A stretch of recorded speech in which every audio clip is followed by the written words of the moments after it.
الرحمن الرحيم الحمد لله رب العالمين والصلاة والسلام على أشرف الأنبياء والمرسلين نبينا محمد وعلى آله وصحبه أجمعين أما بعد السلام عليكم ورحمة الله وبركاته ناظرین کرام صاحب کتاب محرمات استهان بها كثير من الناس مؤلف نے شرک اکبر کا تذکرہ کرتے ہوئے بہت ساری اشکال و اقسام کا تذکرہ کیا ہے جو شرک اکبر کے تحت مندرج ہوتی ہے۔ انہی شکلوں میں سے شرک اکبر کی ایک شکل یہ بھی ہے کہ غیر اللہ کے نام پر جانور ذبح کیا جائے، جبکہ ہم تمام لوگوں کو اس بات کا حکم دیا گیا ہے کہ جو بھی عبادت ہو اسے صرف اور صرف اپنے رب کے لیے خالص کرنا چاہیے۔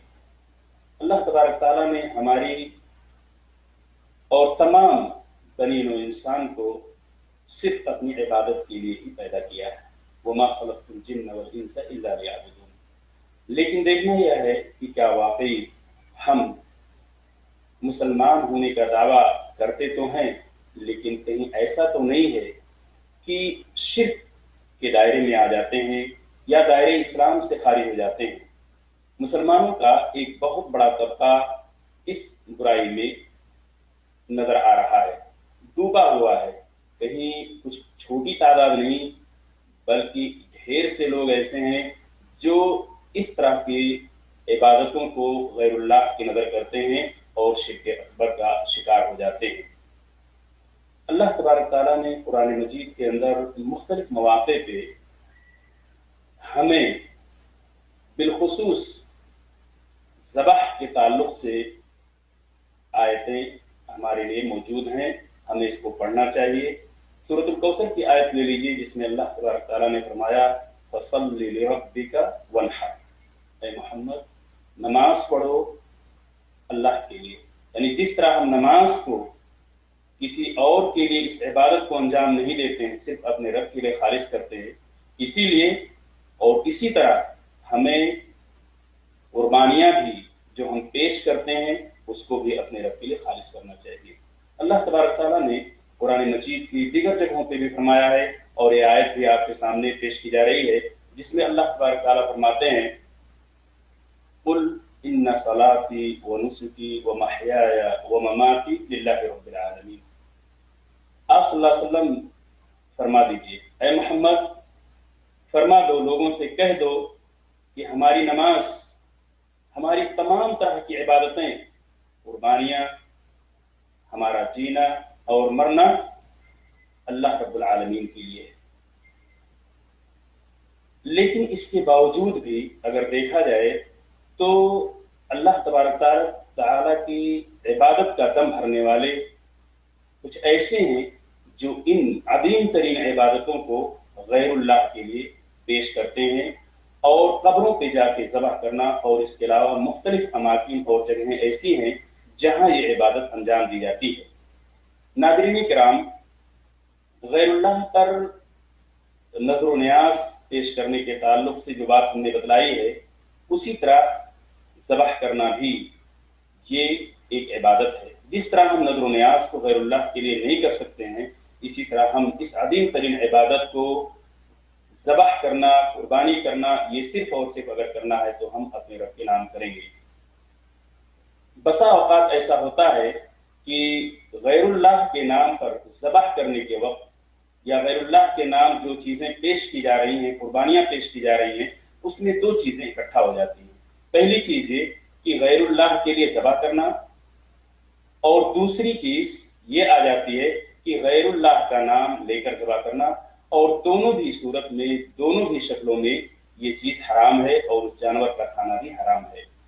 ناظرین کرام، حضرت علی رضی اللہ تعالیٰ عنہ سے ایک سوال کیا گیا، پوچھا یہ گیا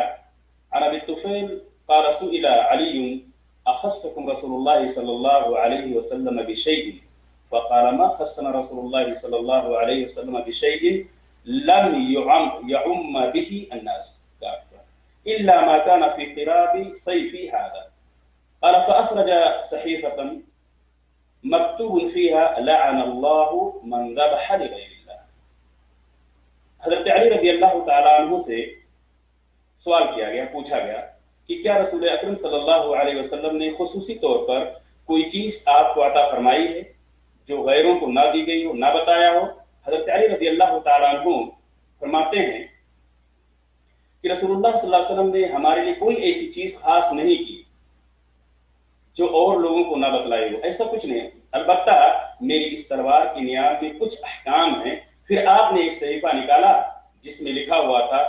لعن اللہ من ذبح لغیر اللہ، اللہ کی لعنت ہو اس شخص پر جس نے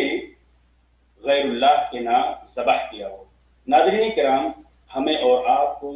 غیر اللہ کے نام پر ذبح کرنا اور اس طرح کی عبادتوں کو اگر کوئی شخص انجام دے رہا تو یقیناً وہ شرک اکبر کا شکار ہے. محترم ناظرین، مؤلف کتاب نے اس موضوع کے آخری حصے میں اس بات کا بھی تذکرہ کیا ہے کہ دور جاہلیت میں ایک رسم پائی جاتی تھی کہ لوگ غیر اللہ کے نام پر ذبح کرنے کے ساتھ ساتھ جب